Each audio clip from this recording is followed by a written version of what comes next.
mind, of course, and in my heart, dealing with that sort of barrage.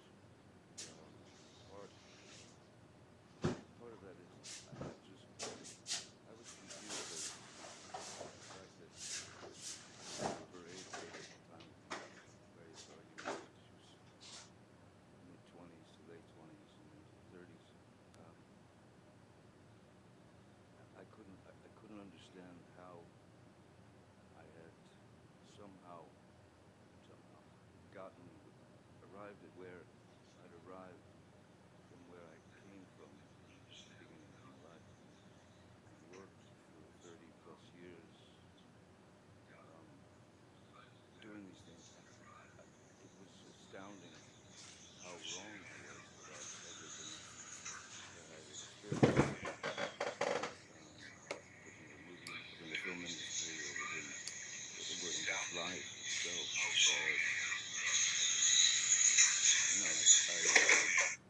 I was sort of not allowed to be right, not allowed to have a voice. So at a certain point, when that what enters your mind is, you start to slowly realize that you are in a relationship with another. And I know that that sounds obtuse, but the fact is that some people search for weaknesses in people, and that is to say, sensitivities. And when you've told that person your life and what you've lived through, what you've been through, just as happens in relationships, the more that became ammunition transferred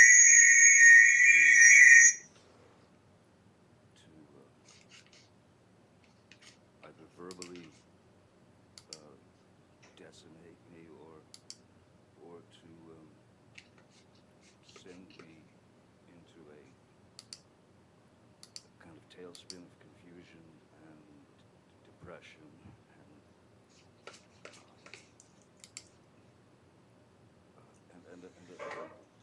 well, it's not a happy day. It's not a happy week. It's not a happy month when you're constantly being told how wrong you are about this or that, what an idiot you are, or anything. It just then increasing became an endless. It became endless. That endless circle escalated. So as it escalated and continued to escalate, I went straight to what I had learned as a youth, which was to remove myself from the situation so that it couldn't continue, because there's only so much there is to hear and never forget. So I would remove myself from the situation as I'd done as a youth, as much as possible, because I just certainly didn't believe that there was any need for these various subjects or arguments to come up and travel the distance that they did so very quickly, to ramp up so fast. It was like you were pinned to a wall and you had to just listen and take it. So I found the only way to find any sort of peace was to try to walk away. If she didn't allow me to walk away, there were times when I would just go and lock myself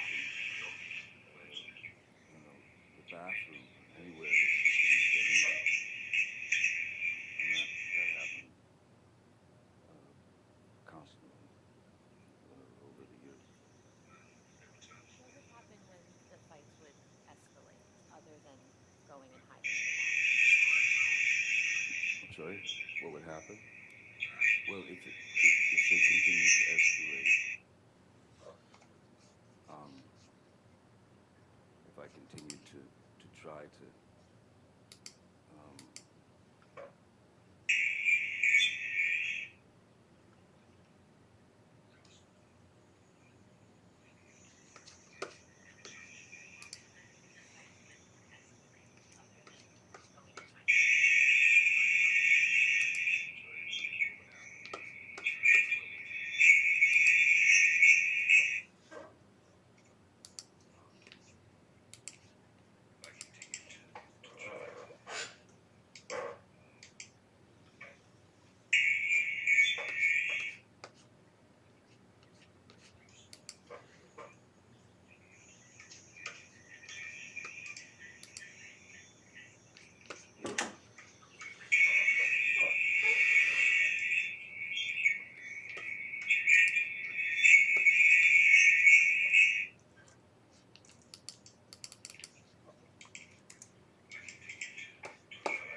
of as I said, my personal experiences, which I gave to Misheard, those things were those facts were used against me as weapons, um, especially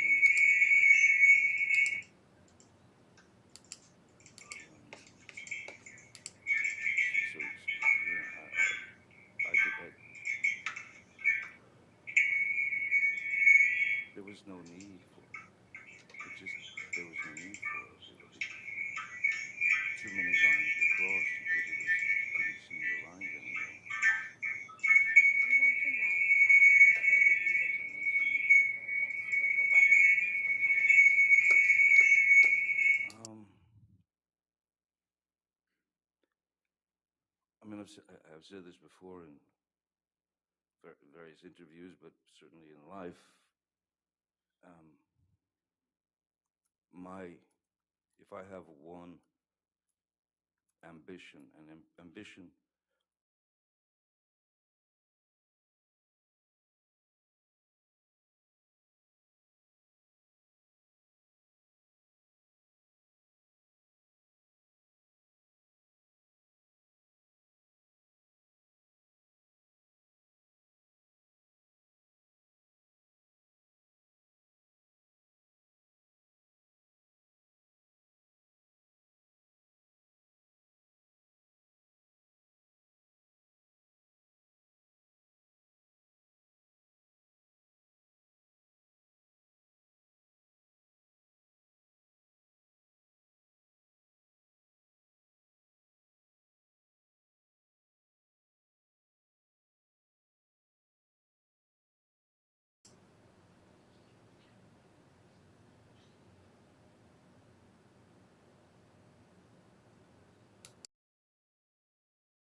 came arrived the second that my first child arrived. In the second, in the instant.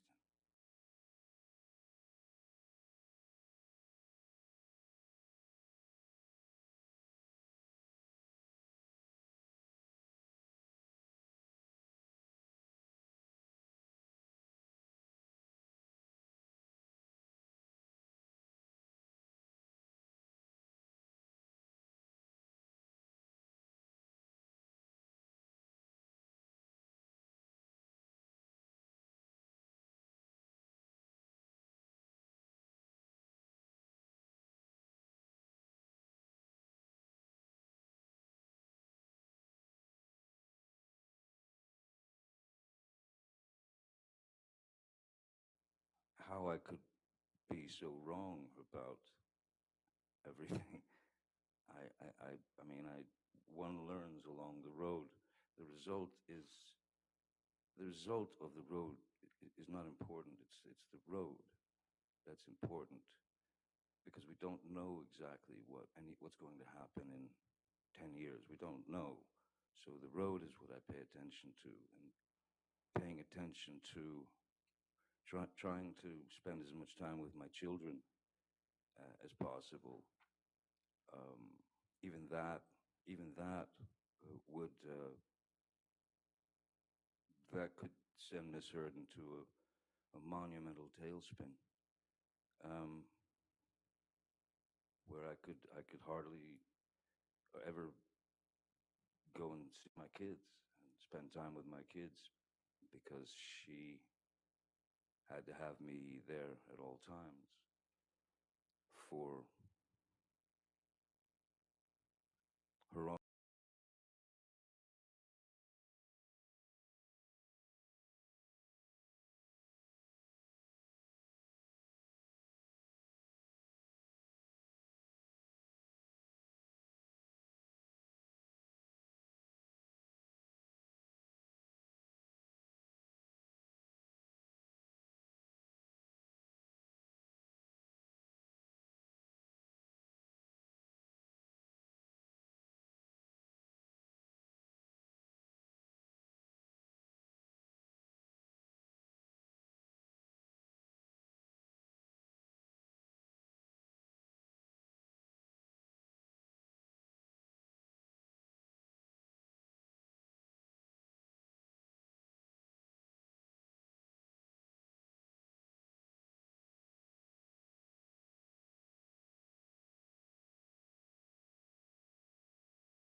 It's to bring you into a place where you start to believe that there's something wrong with you. And there's plenty wrong with me. There's plenty wrong with a lot of people.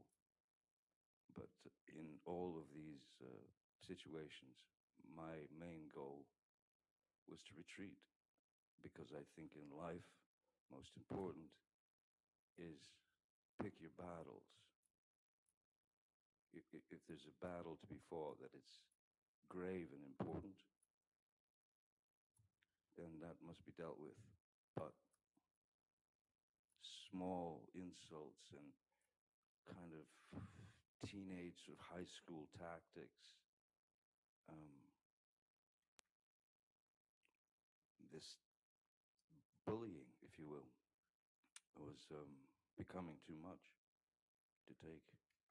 So why did you stay with Miss Heard given this type of behavior? That's a very complicated answer. I would. I can only say that I stayed through all that. I'm sure that it's somehow related to my father remaining stoic as my mother would beat him to death. Um, I'm sure it had a lot to do with having been in a beautiful, wonderful 14, 15-year relationship with Vanessa, the mother of my children. Raising those kids was, there was, I had no interest in being you know, the words that they use that I dislike very much.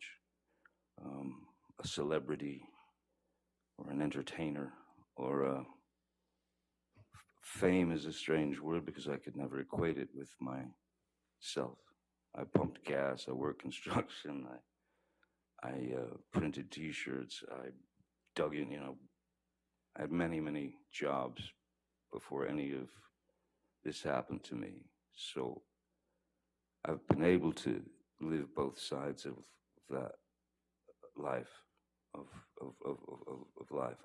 I know the very lows, and I know the very highs of where my life has gone. And it's not.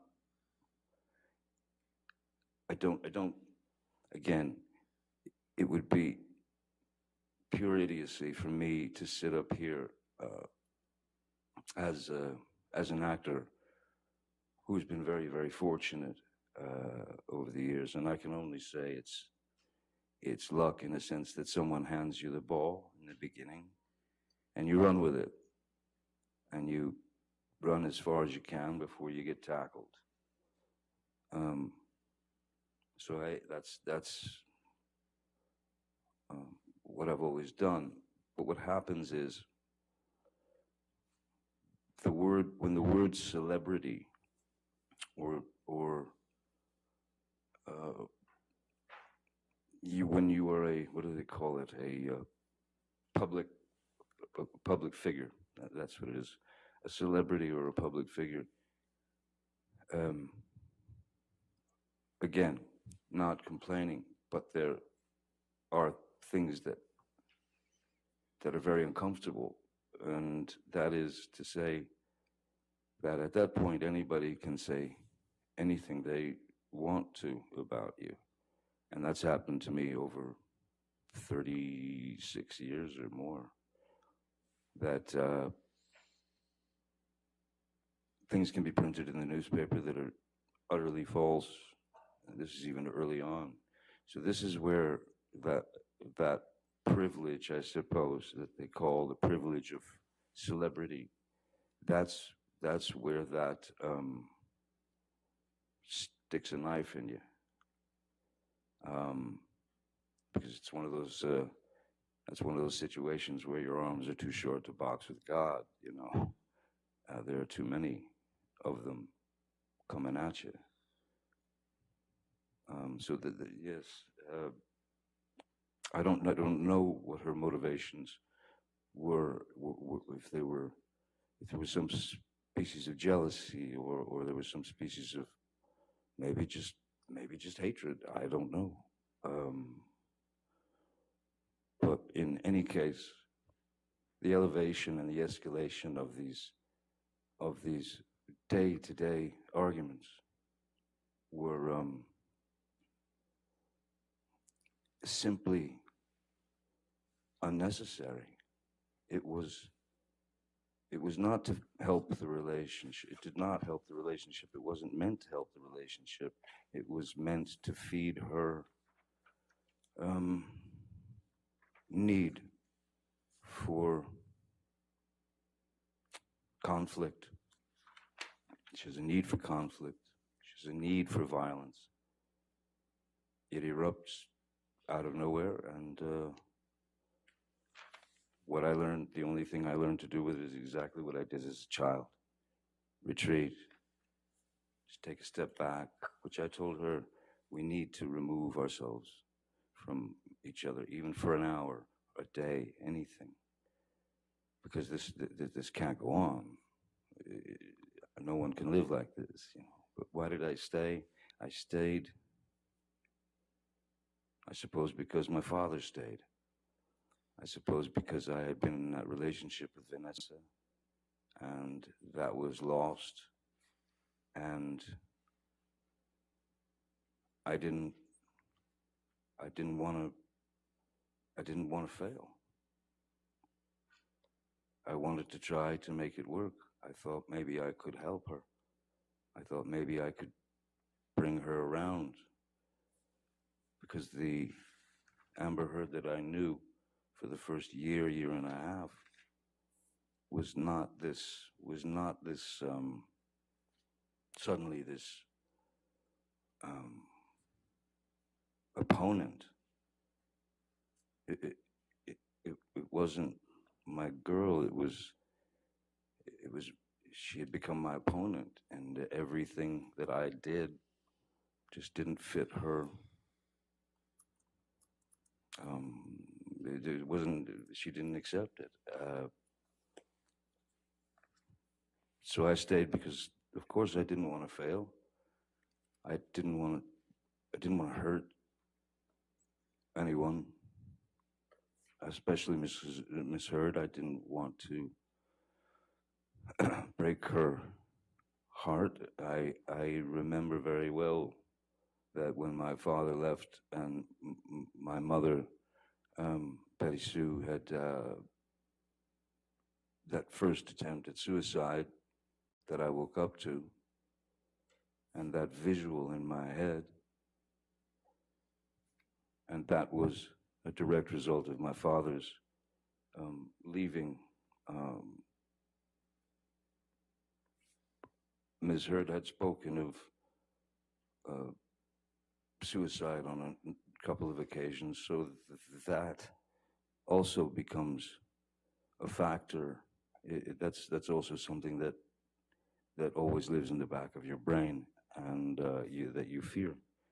Because when I would leave, sometimes, I mean, well, many times when I would try to leave, she would, stop me at the elevator with the security guards crying, screaming, I can't live without you. I'm gonna die. But you had to get out. There were even a couple of times when I did escape and I got to my house, arrived at my house in Sweetser, and then 5 minutes later she would arrive in the I don't know what car she was driving at the time, but she would arrive in her nightgown, screaming in the parking lot in front of my house, screaming to high heavens. It'd be 4 in the morning, 3 in the morning. It was ludicrous. It was out of control. It was uncontrollable. Did there come a time when you and Miss Heard started recording your arguments? Yes, in fact, I was the first person of the two of us to record conversations, and it was for this reason.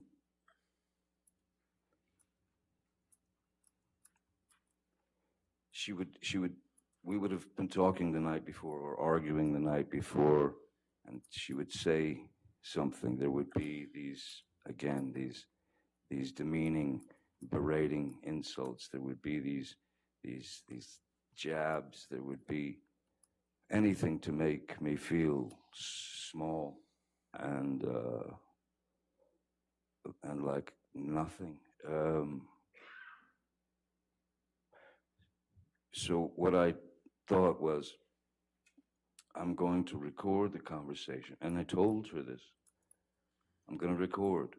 I'm going to get my phone and I'm going to record our conversation because I want you to hear what you've said to me tomorrow. So that because she would deny having said those things.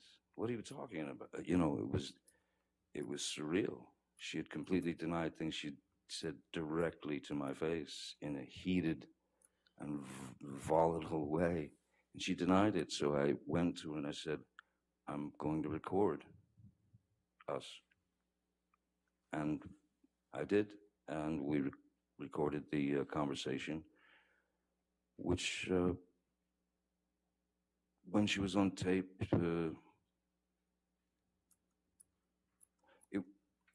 the first time, it escalated a bit, but it was clear that she was performing for the tape because it was being recorded. So that was another clue that something was slightly rotten in the state of Denmark, as it were. What did Miss Heard say to you about you recording the conversations between you and her? I mean, initially she said, sure, go ahead.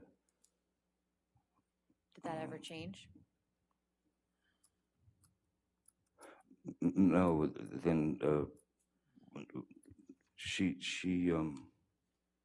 then she started recording, but surreptitious,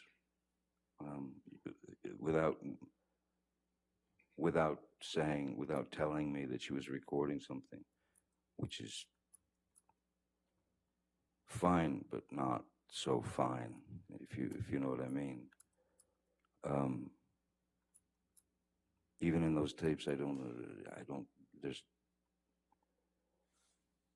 it never took me to a place where I would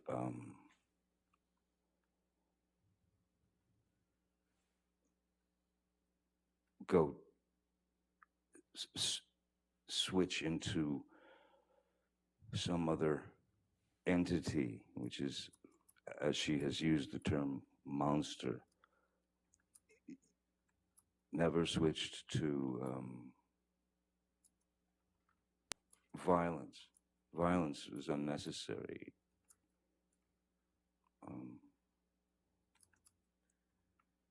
Why would you hit someone to make them agree with you? I don't think it works. Mr. Depp, you mentioned the term monster, and I think we heard about that in the opening statements. Yes. What does the term monster mean to you? Well, the term monster means to me, in the beginning, she had used a different word to explain the same thing, and she would use the word demons, that my demons were coming out, that she had noticed that there was a great change in my attitude or my aggressive nature, or she would say that the demons had come out and they had control of me and that sort of thing. I don't remember exactly how monster came out, but that word stuck and it stayed, well, until this day. What I believe the monster was in Misheard's mind was her intense, Objection, Your Honor. intense. His belief about what monster meant in Misheard's mind is not All right. relevant. There's no foundation. Let me ask a All different right, question. I'll sustain the objection. Go ahead. When you use the term monster, what were you referring to in your conversations with Ms. Heard? When I used the term monster with Ms. Heard, I was placating. If she had referred to me as being a monster, there was no way that I was going to sit there and go through a 45-minute argument about, you're a monster. No, I'm not. You're a monster. No, I'm not. You're a monster. No, I'm not. It was an impossibility. So what do? You accept her vernacular. You accept what the word that she uses, and then you use that word to placate her so that it would at least calm part of the aggression. It would lessen the attacks. So explaining the monster was for me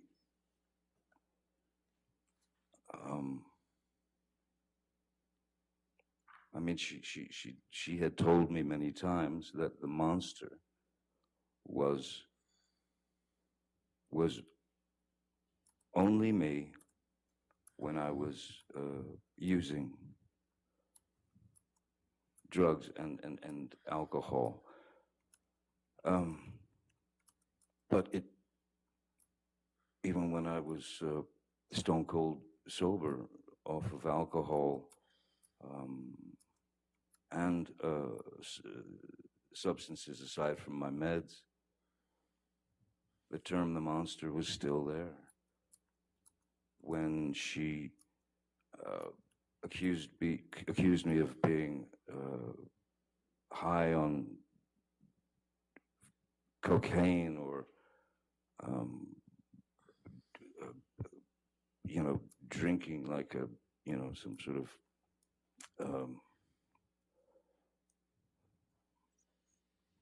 like drinking like I was some kind of 19th century sailor. It's that was the word she clung to describe, but it was in her mind, not mine. How did your relationship with Misheard affect your substance use?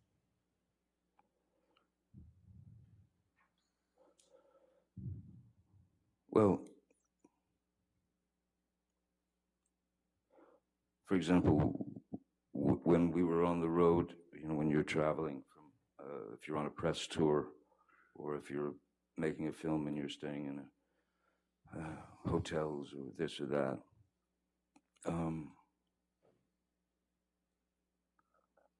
I would always have to get a different, or we would always have to book an extra room that I was able to escape to, so I didn't have to lock myself in another bathroom.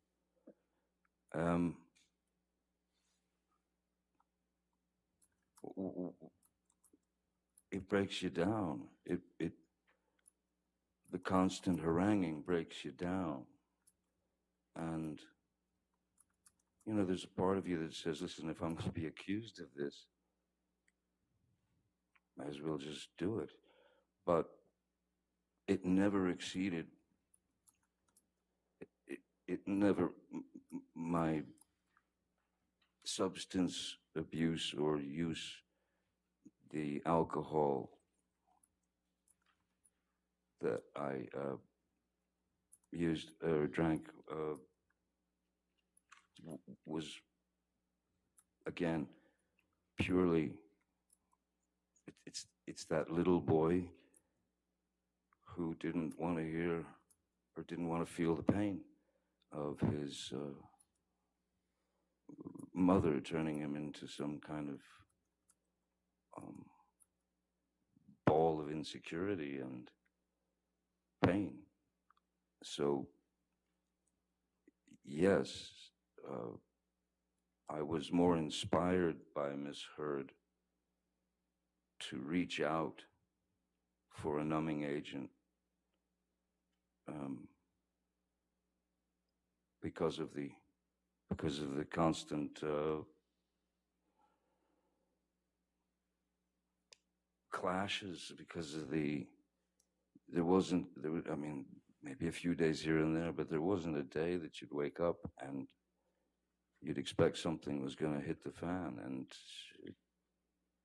pretty much like clockwork, it did.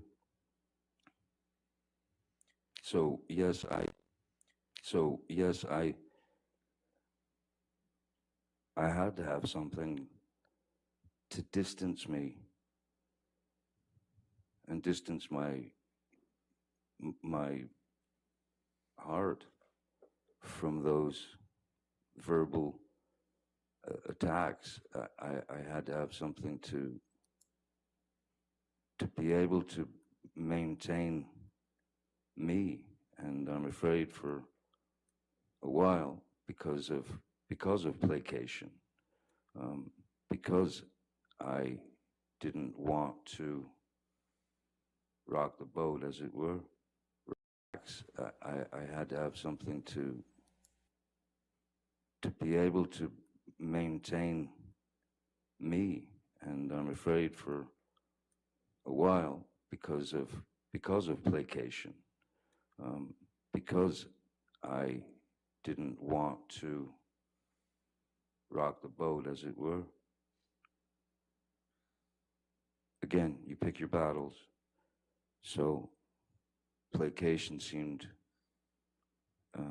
the best route if I was unable to escape her clutches. How, if at all, did Misheard try to support you in abstaining from the drugs and alcohol as she requested? Well, I mean, verbally, and she had been quite clear verbally and pretty bullish and brutish about wanting me to, telling me that I needed to stop drinking. But drinking was basically drinking wine with her, and I, I suppose maybe from youth, I don't know, but I've always had a pretty high tolerance for alcohol, for especially it's not spirits, you know. I had a pretty good tolerance for alcohol, substances, and things of that nature, but there was no, I had no. I've worked with therapists, drug counselors who have actually said the words to me because I wanted to know. I wanted to know, am I an alcoholic? Am I an alcoholic? Or is this just the same thing that I did as a kid when I took my mom's nerve pill? Do I have a drinking problem? And it essentially came down to this. Do you have a drinking problem, Johnny? Objection, calls for hearsay. What the doctors told him. I'm not sure he's saying what the doctors told him. I think that's what's about to be testified to. I don't know. If you can make that clear, I guess. Let me ask you a different question, Mr. Depp. Yes. Let's let him object to another one. How often would Misheard drink in your presence while you were in a relationship? Always. Well, yeah. Misheard drank. She took a shine to a very nice Spanish wine called Vega Sicilia. She and all her friends did.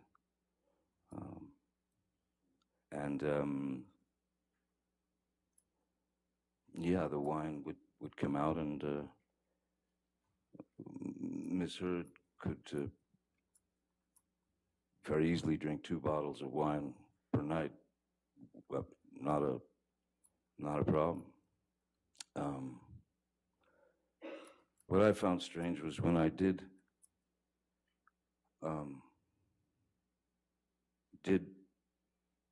get sober from the I was off the opiates that I had been addicted to prior to a year or so before, a couple of years before. She asked me if I would stop drinking to save the relationship. Of course, I stopped drinking, and I always found it odd that in support of me not drinking, that she might stop drinking. But she did not. She continued. And I didn't make a big deal about it. In fact, I would open her wine, I would pour her a glass. And that went on for many, many months, you know, in my sobriety. Like I said, I think I was sober for around 18 months.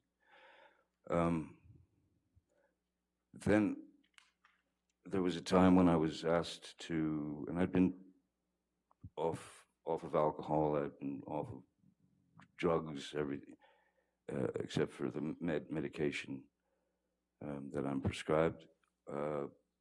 I had to go to London to give a Lifetime Achievement Award to a dear old friend who was an elderly man, a great actor called, his name's Christopher Lee, and he was a dear friend. And I was surprised, he was being surprised by my showing up on stage.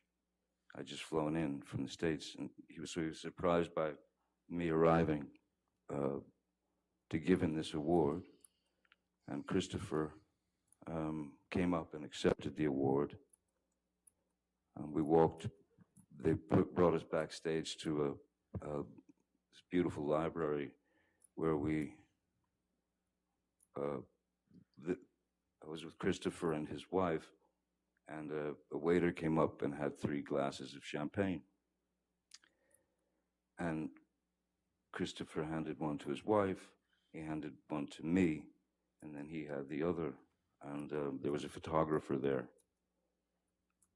And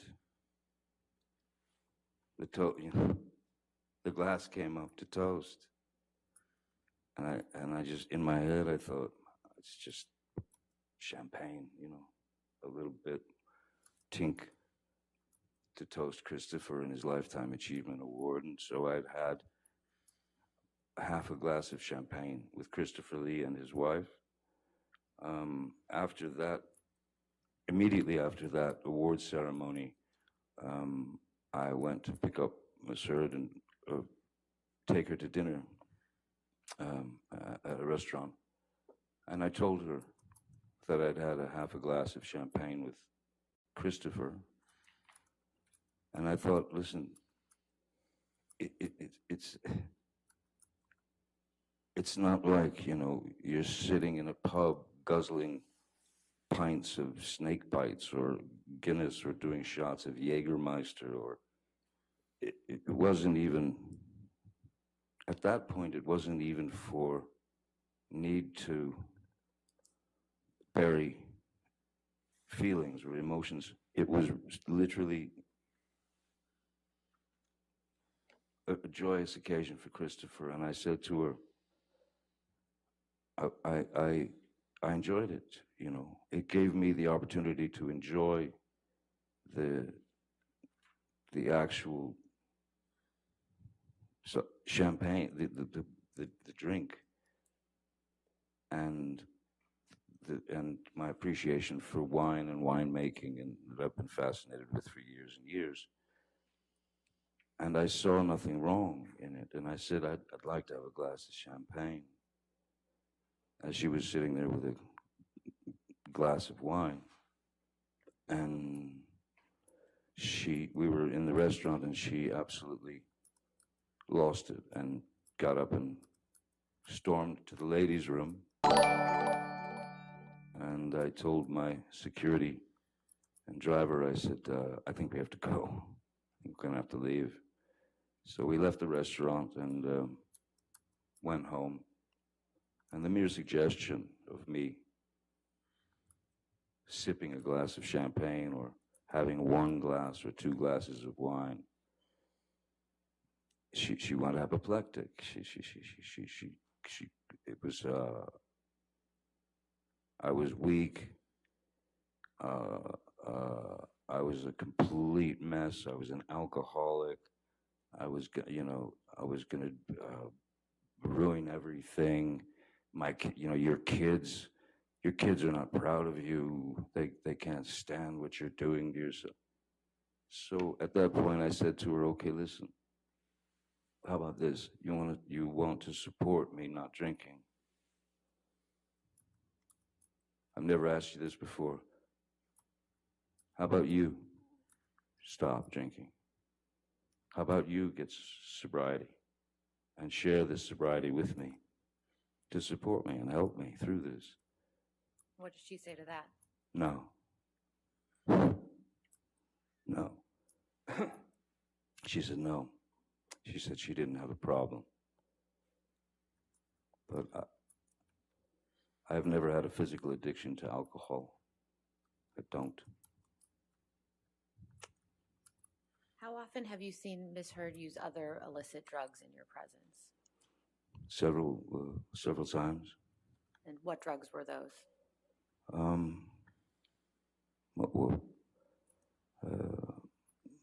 She was always quite fond of MDMA, which is ecstasy, and mushrooms, And she had some medications that she was on already that were, well, one in particular was quite a high velocity um, speed, if you will. Called, I don't know if I can say the name. Am I allowed to say the name? It doesn't matter. That's not necessary. How often did you see Misheard take MDMA?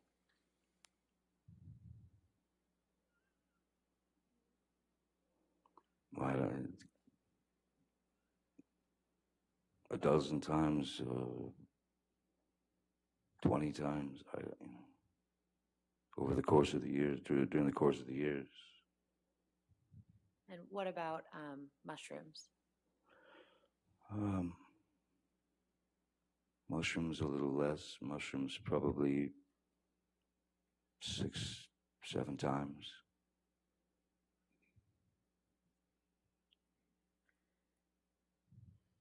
Mr. Depp, do you recall at the beginning of her opening, Misheard's counsel mentioned that the first time you supposedly struck Misheard was in response to a comment about one of your tattoos? Yes, I remember. And what is your response to that?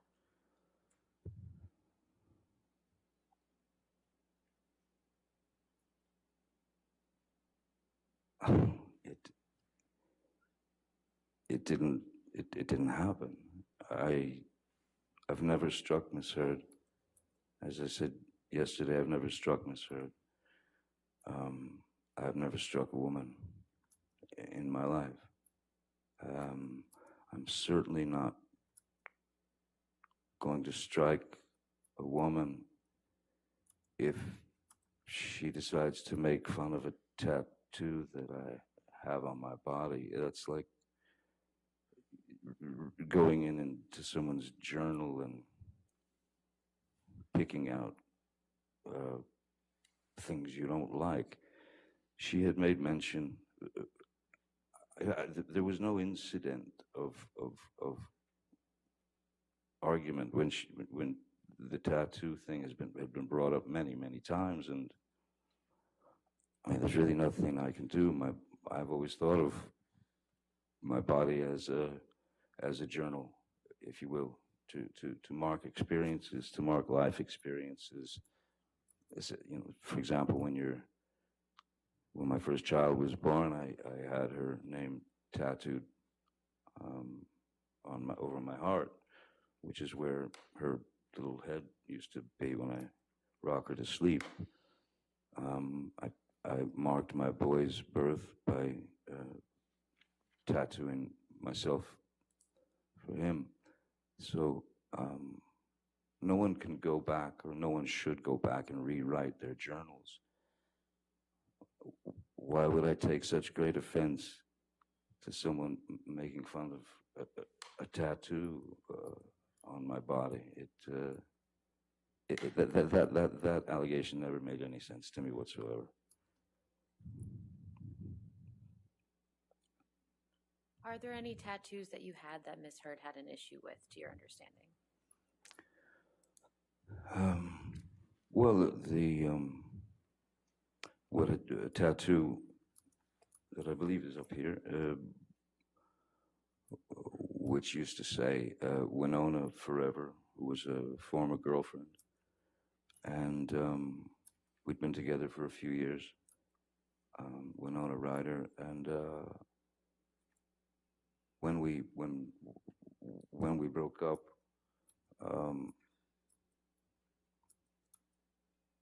how do you fix that? I did go back and rewrite my journal to some degree. I took off the last 2 letters and had it say Wino Forever, just because I thought it was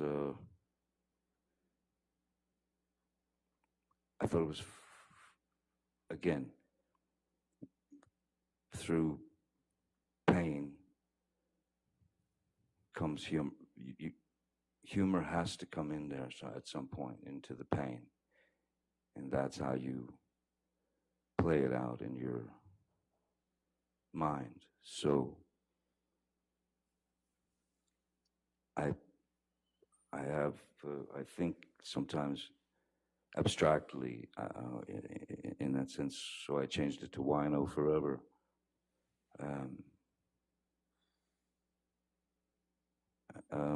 Any other tattoos?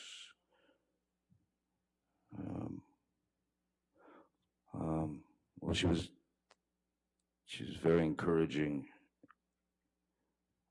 in me getting a tattoo of her name or whatever, and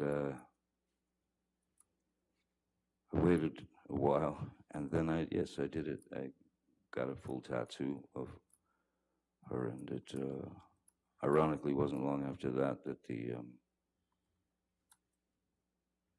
everything started going sideways. I was doing anything I could to bring a smile to her face, as opposed to the frown and then the onslaught of whatever problems she was seeing or experiencing. I would try to wake her up with laughter. You know, singing stupid songs in her ear while she, I generally just tried to keep bringing her mood up. Sometimes it worked, many times it didn't. But I tried, and I wanted to try, because, as I said, I didn't want to fail. And at the time, not knowing fully, not understanding fully what I was, if you'll excuse the term, up against, I kept trying. I kept trying, but to no avail whatsoever. Okay, it just got worse. Mr. Depp, I'd like to fast forward a little bit to May of 2014. Could you please tell the jury what project you were working on in May of 2014?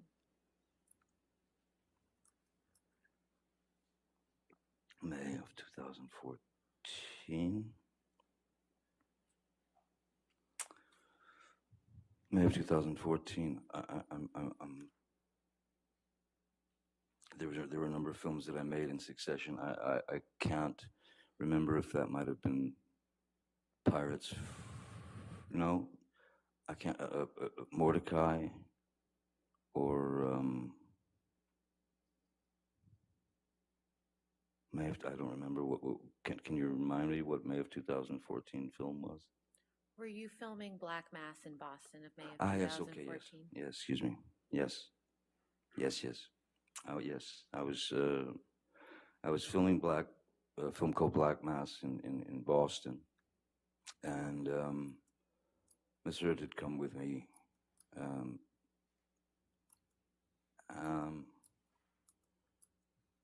I had to, for the film, I had to.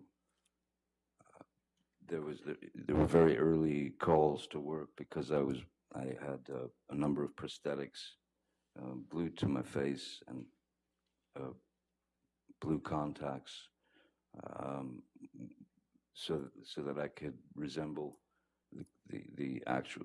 It's based on the true story of James Whitey Bulger, and so I had to go in quite early to get the prosthetics glued to my face and all that, and work. Then you'd work, the whole day, and then at the end of the night, they would remove the prosthetics, which takes if it took 3 hours to put them on, it took about an hour to take them off. So on top of what could be anywhere between a 14, 16, 17-hour day of work, what with the application of the makeup and then the taking off of applications. Was Miss Heard staying with you in Boston during the entire time that you were making that film? Yes. Yes, she was. And who from your staff was in Boston with you during that time?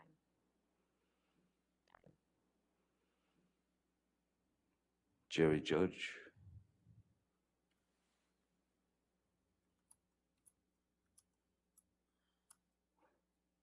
Keenan Wyatt, Stephen Duders,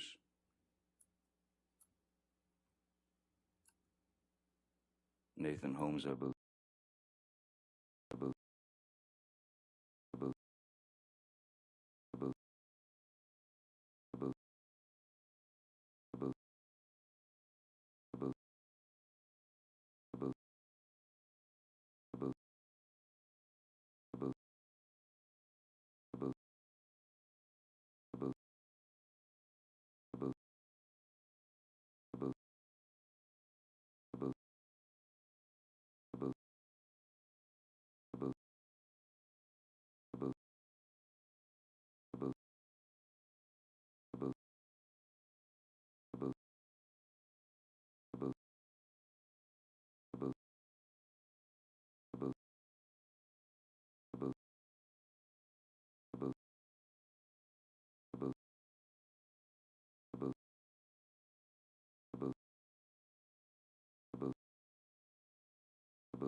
You know, they thought I lost weight literally overnight. Well, I went from looking like this. There's a grave difference between a blackout from alcohol abuse, because that is a person who has ingested enough alcohol to render them they can still behave, and they can still stand and talk and scream and yell and cry and do whatever they do, and never remember a thing. And generally, they're always embarrassed by it. A blackout is a very, very different animal to the opiate taking you into dreamland. So when I arrived on the plane, I was not feeling any pain, and I knew that she was ready for some kind of brawl, and I sat on the plane drawing. I was drawing in my notebook. She would verbally heckle, hassle, accuse, poke, prod physically, you know, poke and prod psychologically, emotionally, just, and finally, you know, as was my, the one thing I learned, if you're gonna hide someplace from somebody, go straight into the bathroom. So I walked back into the back of the plane.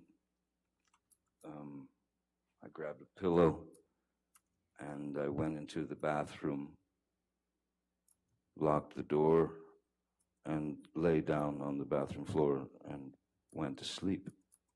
And that's where I remained for the rest of the flight. How much, if any, alcohol had you had before you got on the flight? I honestly don't recall having any alcohol. I mean, maybe there was the sort of glass of champagne when you got on the plane or something like that. The initial thing, you know, people order glasses of wine. People also tend to have a few drinks before a plane takes off, because some people don't like the turbulence and the this and the that. So it's a little bit of a liquid courage, you know. But I certainly, after ingesting 2 of the roxycodones, alcohol was not necessary. So I can tell you now that I was not drinking to excess, certainly not. And if I had, I'd probably been in the bathroom hugging porcelain as opposed to sleeping on a pillow. Who else was on that flight that you can recall? I remember Jerry Judge was on the flight. Savannah was on the flight. Misheard. Keenan, Wyatt, Stephen Duders.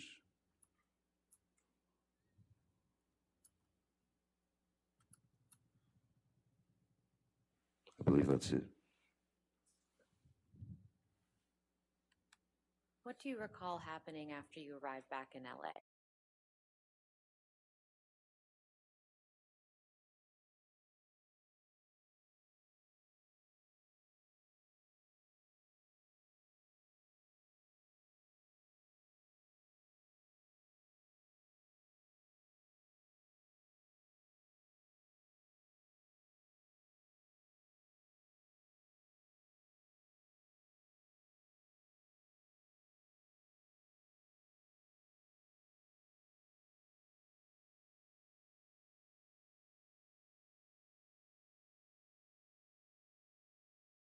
Or go back to the same home together after that flight?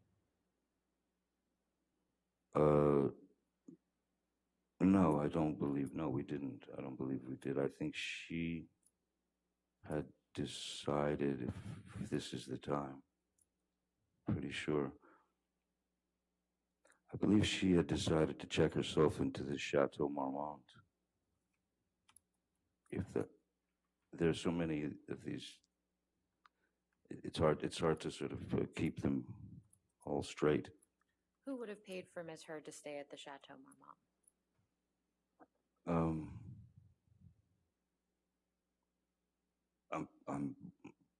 I would have paid for it. If she wanted to go to the Chateau Marmont, I wasn't going to let her pay for it, no matter the circumstances. I wasn't going to let her pay for it because I knew that might get expensive for her. So generally, I would take care of things of that nature. And why did Ms. Heard tell you why she was staying at the Chateau Marmont? No. Well, I mean, she was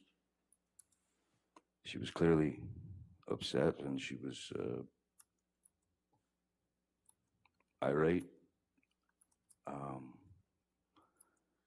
and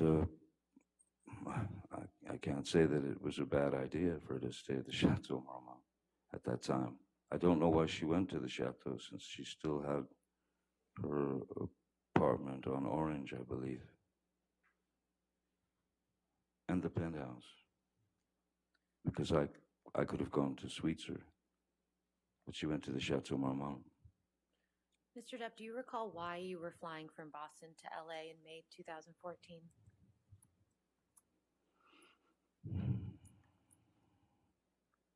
I can't remember if it was a break from the film or if I had finished the film, and that was before we went, before I was supposed to go to the island to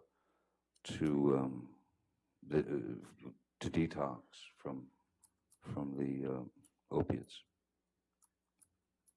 I think Is that I'm about to switch gears, so Okay, if this is that's- a good time for a break. All right. Oh. Ladies and gentlemen, we'll go ahead and have our morning recess. Please do not do any outside research and don't talk to anybody about the case, and we'll see you in 15 minutes, okay? Thank you.